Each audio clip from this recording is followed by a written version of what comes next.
In Parshas Korach, we learn about the challenge to Moshe's leadership by not only Korach, and the Torah identifies some other people who were with him, Dasan and Aviram, and On ben Peles, even though he ran back afterwards, as the Midrash tells us. But along with these individuals were 250 other people, and the Torah describes these 250 other people as not being just simple individuals. These were people who were known as, the Torah describes them, Anshe Shem. These were individuals who were men, Anshe Shem. Shem means they had a name, they were renowned, they were well known. So the Karban Ha'ani points out that these two words, Anshe Shem, men of renown, is only found one other place in the entire Torah, and that is at the end of Parshas Bereshis, when speaking about the terrible nature as what has happened to the Dor Hamabul, the generation of the flood. Before Hashem brought the flood, there was a generation that just lost its way.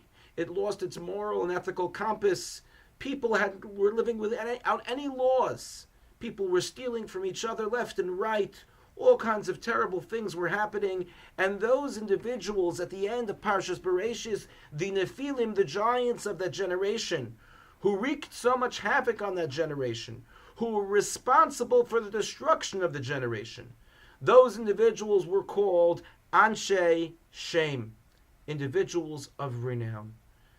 So what's the connection between those individuals, the end of Parshas Bereshis, and Korach's crew here in Parshas Korach? So the Korban Ani suggests that the answer is with these two words, Anshe Shem, men of renown. The reason why these people were involved in the machlokes, in the controversy back in the days of the Mabul, the days of the flood, the destruction of a generation.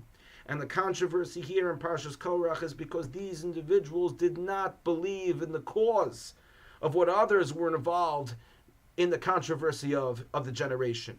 These individuals simply jumped on board for narcissistic, egotistical reasons. All they wanted was to become well known. So if they became well known via a major strife that was taking place, it was irrelevant as long as their name was flashing in the newspapers. And so he says that's a lesson for us in our generation as well. You know, there are times that ultimately a person needs to take a stand. There are times that when we believe in something, we need to take a position that might be controversial. And what the Mishnah in Pirkei Avos and the ethics of our fathers teaches us, that there is a machlokes which is l'shem shamayim, that there is an argument that takes place which is for the sake of heaven. And if a person is involved in an argument which is for the sake of heaven, that is a machlokes, that is truthfully a controversy that will end in the right way. It won't end with people being hurt, it will end with the truth. And then there are arguments which are not l'shem shamayim, which are not for the sake of heaven.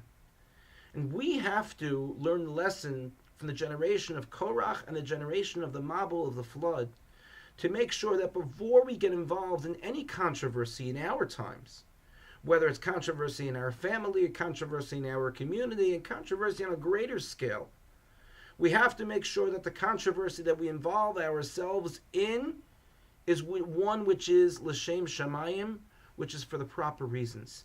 That we look in the mirror ourselves and say, why am I putting myself in this argument between two people?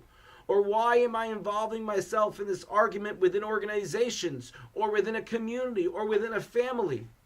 Am I putting myself in the middle because I'm trying to make peace?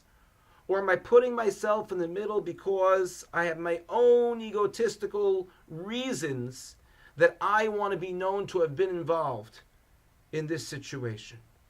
And that's really about being truthful to oneself.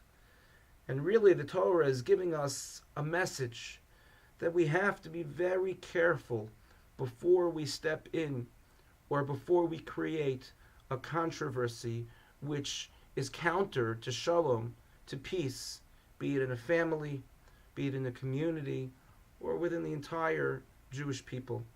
So we should be zocheh, we should merit that Hashem gives us the understanding and the knowledge to be able to step back, and before putting our foot into something which possibly can cause others pain or cause ourselves pain, that we're able to be honest and truthful with ourselves to make sure that we involve ourselves for the correct reasons. Thank you for listening. Have a good Shabbos. Shavua Tov.